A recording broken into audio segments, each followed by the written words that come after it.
A video footage has been shared in social media showing a group of drunk Russian soldiers in a front line. The soldiers are reprimanded by their commander for being drunk ahead of the fighting that will take place the following day.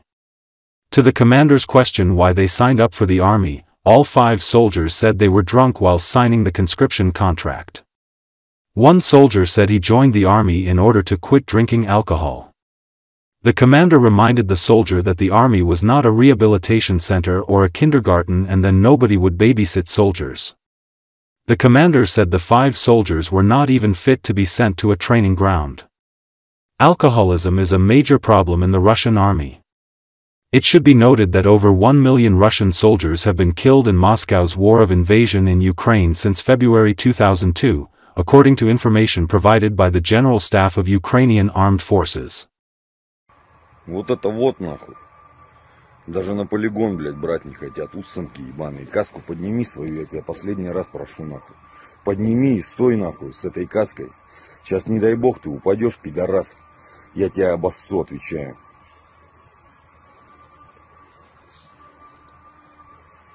Зачем подписывал контракт? Я? А кто, я, что ли, сука? Меня обманули. Обманули. Я не хотел никого слышать. Что не хотел? В общем, я что не хотел. Не хотел. А зачем подписал? Тебя били? Тебя били?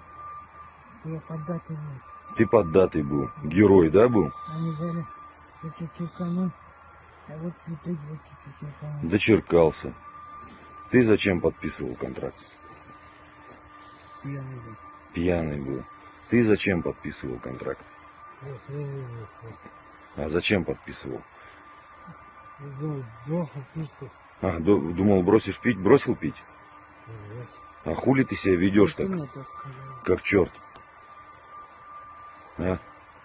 Причина какая? Подлечим пить бросишь? Пить бросишь по-любому. Че ты себя ведешь-то сейчас как черт, раз ты его сам подписал? Ты что думал, здесь детский сад тебе нахуй? Реабилитационный центр? Нянчиться буду, да? Здесь и так все для вас нахуй. Одели, обули, ебать. 3 раза кормят нахуй, в баньку водят. Хули надо-то еще? Ты зачем подписал контракт? Пьяный был. Ты зачем подписал? Тоже пьяный был. Уебки. Вы все уебки. Вам завтра в бой, а вы себя вот так ведете. Дебилы, блядь. Ukraine needs to continue targeting refineries and other facilities vital to the Russian economy, as these are currently the most effective sanctions and are bringing closer the moment when Russia will be exploded from within by a surge of popular discontent, Russian volunteer Caesar opined. Recall a former fitness coach from Sochi and St. Petersburg. Caesar's real name is Maximilian Andronikov. A Russian volunteer explained what will determine the future development of the situation on the front. Here, everything will depend on the main fork. It's whether Putin decides to mobilize or not. If he does, how smoothly and discreetly from the public will he carry it out? For us, this is a matter of paramount importance because we will see and feel all of this at the front. How many more assaults there will be.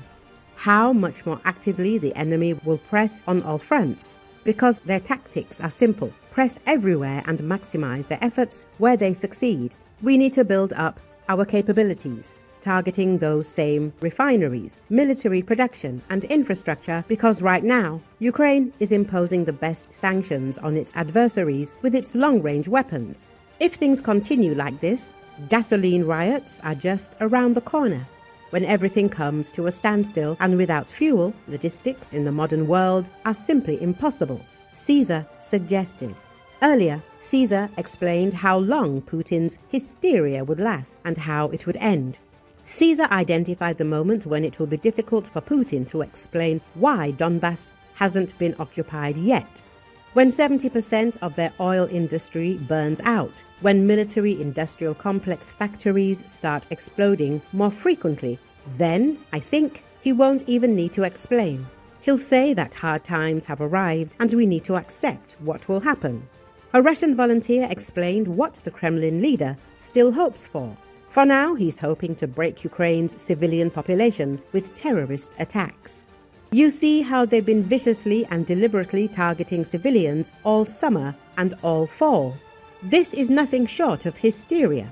When the military can't fight according to the Geneva Conventions, but instead engages in terrorism with missiles and bombs, that's a sign they're hysterical. At this rate, unless something changes dramatically, I think by spring he'll be in a very dire economic, social, and financial situation. You've heard that payments are being cut, and there's nothing left to pay the mercenaries with, Caesar opined. A Freedom of Russia fighter also answered the question of whether Russia would reach the point of mobilization. That's the most interesting question. Naturally, Putin's media outlets say that if mobilization begins, nothing will happen. We've already counted 2 million. The problem is that Putin previously fought with social dross. If Putin previously fought with social dross, then all the prisons are already empty. There's no one to guard, no one to send. Now people will have to be removed from the economy. So in any case, it will be much harder for us if he starts mobilization. But the Russian economy and society will begin to crumble much faster.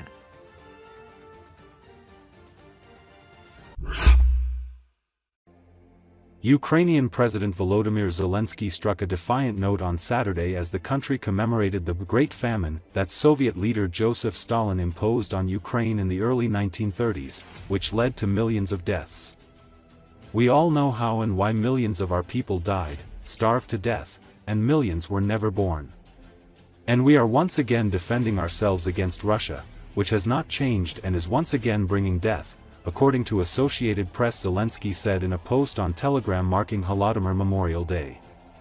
We defend, and will always defend Ukraine. Because only here is our home.